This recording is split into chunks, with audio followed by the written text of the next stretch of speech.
This channel does not promote any violent, harmful, or illegal activities. All content provided by this channel is meant for an educational purpose only. ক্ষমতা গেলেও গুন্ডাগিরি কমছে না। ভোটে হারের পর দিকে দিকে তৃণমূলের গুন্ডা বাহিনী এবং তাদের বেপরোয়া হামলার ছবি সামনে আসছে। নিউ টাউন সেখানকার বালিগুড়িতে একজন বিজেপি কর্মীকে খুন করা হয়েছে। সাগরে আক্রান্ত বিজেপি নেতার স্ত্রী। তুফানগঞ্জে বিজেপি কর্মীর মেয়েকে ব্লেড দিয়ে চিড়ে দেওয়া হয়েছে। আসুন ব্যাক টু ব্যাক দেখি। ফল প্রকাশের পর ভোট হিংসার বলি বিজেপি কর্মী। নিউ টাউনের বালিগুড়িতে খুন বিজেপি কর্মী। নিহতের নাম মধু মণ্ডল। অভিযোগ, তাকে ফোন করে ডেকে নিয়ে গিয়ে পিটিয়ে খুন করে দুষ্কৃতীরা। তাপস চট্টোপাধ্যায়ের ঘনিষ্ঠর বিরুদ্ধে খুনের অভিযোগ। দোষীদের গ্রেপ্তারের দাবিতে তপ্ত নিউ টাউন। অভিযুক্তর বাড়ি ঘেরাও, ভাঙচুর। ঘটনাস্থলে ছুটে যান রাজারহাট নিউ টাউনের জয়ী বিজেপি প্রার্থী পীযূষ কানোরিয়া। বিজেপি কর্মীকে পিটিয়ে খুনের ঘটনায় গ্রেপ্তার নিউ টাউনের তৃণমূল নেতা কমল মণ্ডল সহ 4। বাংলাদেশে পালানোর আগে বনগাঁ সীমান্তে ধৃত। বিচার চাইছে নিহতের পরিবার। শাস্তি হওয়া চাই, সঠিক বিচার চাই আমরা। সব যখন জনসাধারণের কাছে চলে গেছে, জনসাধারণ বিচার করুক, সরকার বিচার করুক।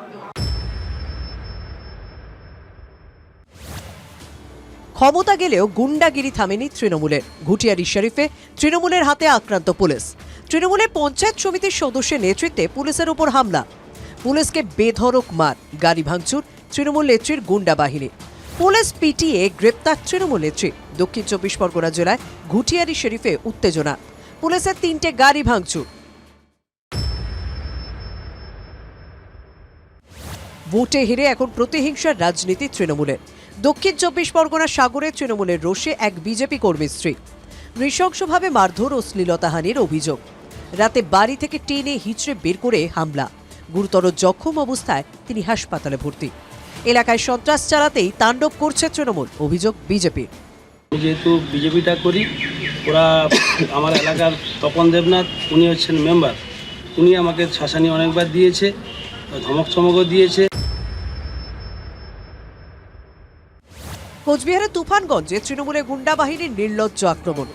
বিজেপির বিজয় উৎসবকে কেন্দ্র করে উত্তেজনা। অভিযোগ, এক বিজেপি কর্মীর নাবালিকা মেয়ের উপর ব্লেড চালিয়ে দেয় দুষ্কৃতীরা। অভিযোগ তৃণমূল বুথ সভাপতির বিরুদ্ধে। তৃণমূলের কর্মীরা এসে আমাদের একটা মেয়েকে নষ্ট করে নিয়ে গেছে। নিয়ে যাওয়ার পরে বাড়িতে যেয়ে তৃণমূলের লোকের বাড়িতে যেয়ে ব্লেড দিয়ে আর কি কাটা ফেলাইছে 3 জায়গায় পা। রক্তাক্ত অবস্থায় ওই কিশোরীকে তুফানগঞ্জ মহকুমা হাসপাতালে নিয়ে যাওয়া হয়। সেখানেই তার চিকিৎসা চলছে। Bureau report, TV9 Bangla. একটা মন্দির, যে মন্দিরটা 14 বছর ধরে বন্ধ ছিল, বলা ভালো বন্ধ রেখেছিল প্রশাসন। রাজ্য রাজনীতির রং যেই বদলে গেল, মন্দিরের দরজাও কিন্তু আবার খুলে গেল। এই আনন্দ শুধু বিজেপির জয়ের নয়, এই আনন্দ কালো মেঘ কাটার। 14 বছরের অপেক্ষা শেষ হওয়ার। আসানসোলের বাস্তিন বাজার 2009 বাম জমানা থেকে সাম্প্রদায়িক অশান্তির অভিযোগে বন্ধ ছিল প্রাচীন এই দুর্গা মন্দির। 2011 সালে নতুন সরকার এলেও মন্দির খোলার কোনো ব্যবস্থা করেনি, বরং প্রশাসনের ফাঁস আরও জাঁকিয়ে বসে। ছবিটা বদলে গেল এবার। 4 তারিখ রাজ্যে প্রথম পদ্ম ফুটতেই খুলে গেল মন্দির। শুরু হলো নিত্য পুজো। সাম্প্রদায়িক সম্প্রীতি রক্ষার অজুহাতে মন্দির বন্ধ হয়ে গিয়েছিল, কিন্তু মন্দির খোলার সময় তো কোনো রকম সমস্যা হলো না। 2 সম্প্রদায়ের মানুষ হাসি মুখে খুললেন মন্দিরের দরজা। हाईकोर्ट का ऑर्डर है मंदिर में पूजा करने का, पर लोकल एडमिनिस्ट्रेशन के कारण यहाँ भय फैलाया गया जानबूझ के। हम लोग का यहाँ पूजा बंद हुआ। सिर्फ 3 पूजा हम लोग कर सकते थे, वो दुर्गा पूजा, काली पूजा, लक्ष्मी पूजा। इसमें प्रशासन को कोई कुछ करना नहीं है, और जो कुछ कर रहा है उसका आ रहा प्रशासन को, ये गलत है। माहौल इतना बढ़िया है, पूरा आसनसोल का आदमी आ रहा दर्शन करने। মন্দির কমিটির সদস্য মন্দির খোলার সময় কৃতিত্ব দিচ্ছেন আসানসোল উত্তরের নতুন বিজেপি বিধায়ক কৃষ্ণেন্দু মুখোপাধ্যায়কে। এই ক্রেডিট আমাদের কৃষ্ণেন্দু মুখার্জি এইখান থেকে স্টার্ট করলেন প্রচার। এখানে ওয়ার্ড দিয়েছিলেন কি যদি আমি জিতে আসি, আমি প্রথম আমার কাজ হবে, প্রথম প্রাথমিকতা দেব আমি মন্দিরের দরজা খুলতে। माइनॉरिटी जो रहते हैं वो लोग भी नहीं चाहता ये मंदिर बंद रहे, वो लोग भी चाहता है मंदिर खोले। हम सिर्फ इंडिविजुअली 1:1 बहुत आदमी से बात हुआ, वो लोग भी नहीं चाहता ये, लेकिन ये अपना फायदे के लिए, पॉलिटिकल फायदे के लिए ये चीज को बंद करके रखा गया। আসানসোলকে বলা হয় সিটি অফ ব্রাদারহুড বা ভ্রাতৃত্বের শহর। বাস্তিন বাজারের মন্দির সেই কথাটাই যেন আরো একবার প্রমাণ করালো 14 বছর পর। আসানসোল থেকে চন্দ্রশেখর চট্টোপাধ্যায়ের রিপোর্ট, টিভি 9 বাংলা। এবার যে খবরটা আপনাদের বলবো এটাকে বলতে পারেন আপনারা ওই ফুলে ফুলে ঢলে ঢলে, একটু ঢলে পড়া ফুলের প্রতি চুপিসারে যোগাযোগ চলছে পদ্ম হাতে। পদ্ম নেতাদের স্মরণে এবার তৃণমূল কংগ্রেস নেতারা নিজেরা না গিয়ে ফুল কিনতে পাঠাচ্ছেন অনুগামীদের। তলে তলে ভাব জমানোর চেষ্টা করছেন বিজেপির সঙ্গে। তৃণমূলের দাদাদের জন্য পদ্ম কিনতে তাদের ভাইয়েরা ব্যস্ত। আর এই সব কিছুর মধ্যে মালদার ফুলের বাজার, তারা মানে ফুল ব্যবসায়ীরা বিশেষ করে তারা বেজায় খুশি।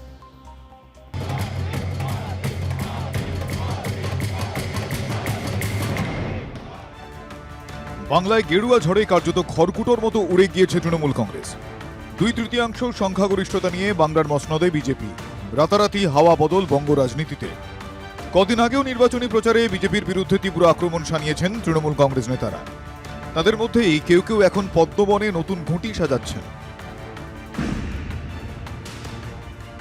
মালদায় ফুলের বাজারে এখন পদ্মের ব্যাপক চাহিদা। পদ্মের মালা, পদ্মের তোড়া দেদার বিক্রি হচ্ছে। খরিদ্দারের মধ্যে রয়েছেন তৃণমূল কংগ্রেস নেতারাও। তৃণমূলের নেতা কর্মীরাও চুপি চুপি এসে পদ্ম ফুল বা পদ্মের তোড়া কিনে নিয়ে যাচ্ছেন। বিজেপির বিজয়ী প্রার্থী বা বিজেপি নেতাদের শুভেচ্ছা জানাচ্ছেন গোপনে। মালদার তৃণমূল নেতার এক অনুগামী পদ্ম ফুলের তোড়া কিনতে যান বাজারে। কার হয়ে কিনছেন পদ্ম ফুল? তৃণমূল কর্মী হলেও কি হবে, এখন তো পদ্ম, তাই পদ্ম নিচ্ছে আর কি। কার জন্য নিয়ে যাচ্ছেন? কোনো তৃণমূল নেতার জন্যই তো? হ্যাঁ। নাম বলা যাবে সেই নেতার? না না, বলা যাবে না। কেন বলা যাবে না? হ্যাঁ, বলা যাবে না। চওড়া হাসি ফুল ব্যবসায়ীদের মুখে। চড়া দামে বিক্রি হচ্ছে পদ্ম। পদ্ম দিয়ে বুকে বানাচ্ছি, পদ্মের মালা, অরেঞ্জ গোলাপ সব ভালোই বিক্রি হচ্ছে। পদ্ম খুব বিক্রি হচ্ছে? হ্যাঁ। কত করে মালা বিক্রি হচ্ছে? নর্মাল 1000 টাকা থেকে শুরু। ওই দুর্দিনেও মালদায় মোট 12টি আসনের মধ্যে 6টি আসন ধরে রাখতে পেরেছে তৃণমূল কংগ্রেস। তবু ঝুঁকি নিতে নারাজ। রাজ্যে তৃণমূলের শোচনীয় পরাজয় হতেই বিজেপির দুয়ারে জোড়া ফুলের নেতারা। গোপনে গোপনে ফুল পাঠাচ্ছেন বিজেপির জয়ী প্রার্থীদের। এভাবেই কি ফুল বদলের পথ তৈরি করা? আবিরের রং যেমন বদলে যাচ্ছে, ঠিক তেমনই পরিবর্তন তো হয়েছে ফুলেরও। মালদা থেকে ক্যামেরায় মুজিবরের সঙ্গে সুব্রতোষ, টিভি 9 বাংলা। শনিবার ব্রিগেড প্যারেড গ্রাউন্ডে বাংলার নতুন সরকারের শপথ গ্রহণ।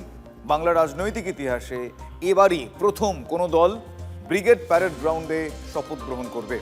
আর সূত্র মারফত এটাও জানা যাচ্ছে যে অল্প কয়েকজন মন্ত্রীকে সঙ্গে নিয়ে কাজ শুরু করবেন বাংলার নতুন মুখ্যমন্ত্রী। কিন্তু প্রশ্নটা হচ্ছে মুখ্যমন্ত্রী পদে কে, সেই উত্তর কিন্তু সহজে পাওয়ার নয়।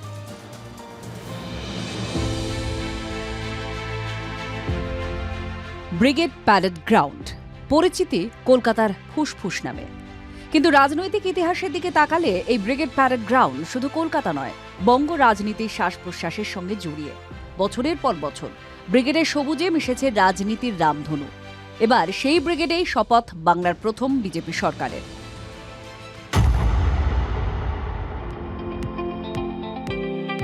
বুধবার দুপুর থেকেই কেন্দ্র রাজ্যের প্রশাসনিক কর্তারা দফায় দফায় ব্রিগেড মুখে। শুরু মঞ্চ তৈরির কাজও। রাজ্যের শেষ প্রচার সভা থেকে প্রধানমন্ত্রী বলে গিয়েছিলেন আবার আসবেন শপথ গ্রহণ অনুষ্ঠানে। मैं इस विश्वास के साथ वापस जा रहा हूं कि 4 मई के नतीजों के बाद बीजेपी के शपथ ग्रहण समारोह में मुझे आना ही है। কথা রাখছেন প্রধানমন্ত্রী। নরেন্দ্র মোদী ছাড়া আর কারা থাকছেন শপথ গ্রহণের অনুষ্ঠানে? ব্রিগেড প্যারেড গ্রাউন্ডে সকাল 10টার সময় প্রধানমন্ত্রী, স্বরাষ্ট্রমন্ত্রী, বিজেপির আরো সিনিয়র নেতৃবৃন্দ এবং সমস্ত রাজ্যের যারা মুখ্যমন্ত্রী আছেন, এনডিএ শরিকদেরও যারা মুখ্যমন্ত্রী আছেন, তারা সকলে উপস্থিত থাকবেন আশা করা যাচ্ছে। আমাদের বহু এমন সমাজের বিভিন্ন স্তরের মানুষ যারা জাতীয় পুরস্কার পেয়েছেন, পদ্ম অ্যাওয়ার্ডে আছেন এবং সমাজের নিজ নিজ ক্ষেত্রেই যারা প্রতিষ্ঠিত সে ধরনের সমস্ত মানুষ তারা আমন্ত্রিত থাকবেন এবং তাদের অত্যন্ত বর্ণময় উপস্থিতিতে আজকে এই শপথ গ্রহণ অনুষ্ঠান। বাংলায় বারবার অবাঙালি কটাক্ষ শুনতে হয়েছে বিজেপি শিবিরকে। তার জবাব দিতেই হয়তো শপথ গ্রহণের দিন হিসেবে বিজেপি বেছে নিল 25শে বৈশাখ। শপথের প্রস্তুতি চলছে, কিন্তু রাজ্যে প্রথম বিজেপি সরকারের মুখ্যমন্ত্রীকে। বিজেপির পরিষদীয় দলনেতা নির্বাচনের জন্য কলকাতায় আসছেন অমিত শাহ। মুখ্যমন্ত্রীতে দৌড়ে সবার আগে শুভেন্দু অধিকারীর নাম। আরও নাম আছে, কিন্তু বিজেপি সারপ্রাইজ দিতেও অভ্যস্ত, তাই জল্পনার জলও গড়িয়ে চলেছে। আগামী 8 তারিখ বিকেল 4টে আমাদের বিধায়ক দলের বৈঠক হবে, সেখানে বিধায়ক দলের নেতা নির্বাচিত হবে। 8 তারিখ মুখ্যমন্ত্রী নির্বাচন, 9 তারিখ শপথ। এর মাঝে দিল্লিতে অগ্নিমিত্রা পল, আসানসোল দক্ষিণের বিজেপি বিধায়ক শীর্ষ নেতৃত্বের সঙ্গেও কথা বলেছেন বলে সূত্রের খবর। মুখ্যমন্ত্রীদের দৌড়ে কি অগ্নিমিত্রাও? আরেক মহলের খবর, ব্যক্তিগত কাজে দিল্লিতে গিয়েছিলেন অগ্নিমিত্রা পাল। প্রদীপ্ত কান্তি ঘোষ ও সায়ন্ত ভট্টাচার্যের রিপোর্ট, TV9 বাংলা। এবার রাজ্য ওয়েলফেয়ার কমিটিতে ডেপুটেশনে থাকা 19 জন পুলিশ কর্মীদের পাঠানো হলো তাদের পুরনো পদে। 2 সাব ইন্সপেক্টর মহিলা সহ 6 জন এএসআই, 10 জন কনস্টেবলকে তাদের পুরনো পদে পাঠানোর আদেশ জারি করা হয়েছে। ডিআইজি অ্যাডমিন আদেশ জারি করেছেন, আর এদিনই ডিআইজি ওয়েলফেয়ার নির্দেশ দেন এই ধরনের কমিটিতে অনেকেই রয়েছেন যারা ডিউটি করছেন না। তারপরেই বদলির এই নির্দেশ। রাজ্য পুলিশে অবসান হচ্ছে শান্তনু সিনহা বিশ্বাসের জমানার। হেরে গিয়ে বাংলাকে অশান্ত করার ছক তৃণমূলের গুন্ডা বাহিনী বিজেপির পতাকা ঝামেলা পাকাচ্ছে। বাংলাকে অশান্ত করার চেষ্টায় মরিয়া তৃণমূল, মানুষের মধ্যে বিভ্রান্তি ছড়ানোর চেষ্টা করছে তৃণমূল। বিজেপি এসব সহ্য করবে না, দুষ্কৃতীরা ছাড় পাবে না। বাংলায় তৃণমূলের জমানাও শেষ, দুষ্কৃতীরাজও শেষ। প্রয়োজনীয় সব আইনি পদক্ষেপ করা হবে। রাজ্যে ভোট পরবর্তী হিংসা নিয়ে কড়া বার্তা বিজেপি নেতৃত্বের।